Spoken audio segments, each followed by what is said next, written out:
Zdravo internetu. Aj, Dr. Evo nas čisto da se javimo da smo živi i da se pohvalimo da smo i ove godine kao i svih prethodnih zdangubili mnogo sati gledajući filmove, pa reši smo da izdvojimo 10 najboljih. I pre nego li počnemo svega par stvari da napomenemo. Kao prvo izabrali smo da budemo puristi, pa na listi nema animiranih, već samo live action filmova. A kada bismo ubrali i animacije, prva dva mesta bi bez sumnje zauzeli Zootopia i Kubo and the Two Strings. Ako niste gledali ove dve odličnosti, onda što pre. Kao drugo, još uvijek nisam odgledao Hacksaw Ridge, film Mela Gibsona za koji verujem da bi se našao na ovoj listi, ali ne želim da pričam napamet. I kao treće, ovo nije nikakva lista najboljih i večitih, već jednostavno lista filmova u kojima smo mi najviše uživali. Iz SAD-a, Evrope, Azije, sa svih strana sveta i različitih produkcija i budžeta, ovih 10 komata su našem oku najviše godila. U pitanju je u potpunosti subjektivna lista, što znači ja sam u pravu, a vi niste. Okej. 10. mesto. Nemoj dahćati. Ovome se nisam nadao, ali Don't Breathe je odličan mali zajebani film. Izvesni Fede Alvarez uradio kratki film na YouTube-u, film video Sam Raimi izvagao u Hollywooda remake-u Evil Dead. Ovaj došao i napravio smeće. Apsolutno su me bolele brige za njegov naredni film, ali se Alvarez dokazao kao vrhunski zanatlija. Troje provalnika upadne u kuću slepog psiha koji ih zaključa i kreće igra mačke i miša. Nema ovdje mnogo pameti, sve je otišlo u stil, a kad je ovako snimljeno, ovako kadrirano, ovoliko napeto, onda praštam odsustvo sadržine. 9. mesto. Snežna jazbina. Sa Oliverom Stoneom imam love-hate odnos. Čovjek ima neke odlične filmove koji su mi mnogo dragi, a posle nekih sam bio u fazonu odjebi smaraču. Snowden je odličan i sigurno njegov najbolji film još od Okretnice. Zasnovano na istinitoj priči, to uzmite sa žešćom rezervom, o jednom od najvećih, ako ne i najvećem whistlebloweru našeg vremena kojeg odlično glumi Joseph Gordon-Levitt. Priča o špijunskim manipulacijama State Departmenta i jednom čovjeku kojim se suprotstavio. Film posle kojeg lepite kamericu na laptopu ako već niste. 8. mesto. Svi bi da umoče. Indie dramedija Richarda Linklatera i duhovni nastavak filma Dazed and Confused. Jake je bejsbol igrač koji je završio srednju školu i prelazi na koledž i to u dom koji deli sa ostalim koledž bejsbolašima. Film je vremenski smešten u nekoliko dana pred početak semestra i prati Jake i njegove kolege saigrače dok piju, bleje, igraju bejsbol i traže cure. Duhovit, zabavan i pametan, nije baš dobacio do veličine Dazed and Confused-a, ali je podjednako šarmantan. 7. mesto. Krvavi čača. Mel se vratio i jebe majke kao u najboljim danima. Zavrađen, istetoviran i od alkoholizma lečen, mora da zaštiti ćerku, sa kojom dugo nije u kontaktu, od meksikanskih banditosa jer je ona jednog od njih upucala. Mel puca, bije, šamara i džira motor kao besan i podsjeća na zašto je bio najcool akciona zvezda 80-ih i 90-ih.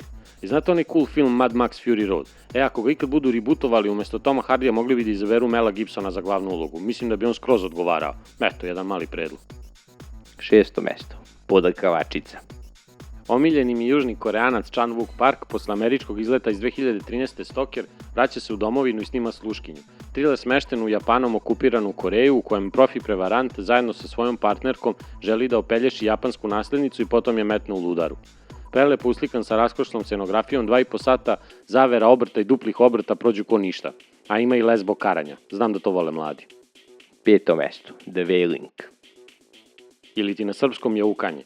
Još jedan južnokorejski film na listi. Na Hong Jin je posle solidnog chasera izvanrednog Yellow Sea snimio uvrnuti i kurčeviti horor o nesposobnom panduru koji u svom se odsjetu istražuje seriju nasilnih smrti. Da li je u pitanju neka bolest, besnilo, zombi virus ili su same sluge satanine došle u selo da muče njegove stanovnike? Posle prvog gledanja sigurno vam neće biti jasno šta se desilo, ali je film jako zabavan tako da drugo i treće gledanje neće teško pasti. 4. mesto. Prva protiv tihog, građanski rat. Ok, znam da sad kreće osuda da nemam ukusa, da se ložim na komercijalu i slično, ali je Civil War stvarno ispod daleko bolje nego što sam očekivao. Ovaj filmu dođe neka vrsta izvinjenja za mlohavog Altrona i smatram da je posebno dobro obrađena tema sukoba između Starka i Kapetana, odnosno dve ideologije koje njih dvojica predstavljaju. Naravno, ne odmaže to što je film pun odličnih set piseva, rokanje u Nigeriji, pa jurnjava u Bukureštu, antologijska scena na aerodromu i finale u Hidrinom skloništu. Gledao bi ja ovo opet. 3. mesto. Pristojni dečki. Ako je Gibson sa Bloodfatterom pokazao zbog čega je bio car akcionog filma u posljednje 2 dekade 20. veka, onda je Shane Black sa ovim filmom pokazao zbog čega je bio bog akcione komedije u istom periodu. Definitivno najduhovitiji scenarij od 2016. Gosling i Crowe su dva low life-a koje spaja slučaj nestale devojke. Kao i Kiss Kiss Bang Bang pre njega, The Nice Guys je zabavan, inteligentan, dobro režiran i odlično odglumljen. 2. mesto. Milfara. Ovo definitivno mogu da gledam. Matori perverznjak Paul Verhoeven nas je počastio novim filmom posle pauze duge 10 godina. Poslednji njegov film Crna knjiga pamtim kao dobar, ali ga nisam reprizirao jedno 7-8 godina sigurno. Elle je priča o uspešnoj poslovnoj ženi koju nepoznati nasilnik siluje, posle čega ona nastavlja sa svojim životom, pritom radeći na tome da nađe počinioca. Ovo je gotovo vulgarno uprošten opis filma, pošto je mnogo više od toga. Ovo je u suštini priča o normalnim ljudima, a kad kažem normalni mislim u potpunosti sjebanim, ali na onaj normalan način. Gledate film i prepoznajete patogene koji su prisutni u životima svih nas, a Verhoeven ih tako lepo izlaže za naše gledalačko uživanje. Zabavan koliko ide Nice Guys, ali na totalno drugačiji način. Sad ću verovatno biti satanizovan od strane tih par ljudi koji su se subscribe-ovali na ovaj kanal i eventualno gledaju ovo listu, ali šta ću, ne mogu protiv sebe. Kontroverzno mišljenje, ali film u kojem sam najviše uživao ove godine. Prvo mesto, Pegla protiv Tihog 2, Zora Partizana. Samo malo, saslušajte me. Baš me briga za Man of Steel i onog britanskog šupka Henrya Cavilla u ulozi Supermana.